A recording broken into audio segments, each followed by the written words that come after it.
Ndugu viongozi na wananchi, katika miaka minne iliyopita tulichukua hatua zinazolenga kuimarisha ukusanyaji mapato ya serikali, na hapa nipongeze Mamlaka ya Mapato Tanzania TRA kabla kubadilika kwake.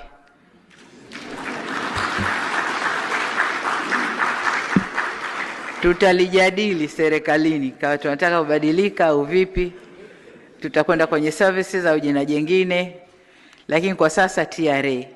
Niwapongeze kwa kazi nzuri wanayoendelea kuifanya katika kuboresha mifumo ya ukusanyaji wa mapato. Wamejitahidi sana, na kama mnavyojua tumekuwa sana. Lakini mahitaji ya nchi ni makubwa, rasilimali fedha inahitajika nyingi sana, bado tunatakiwa kukusanya. Na kweli kuna fedha ambayo bado hatujaikusanya.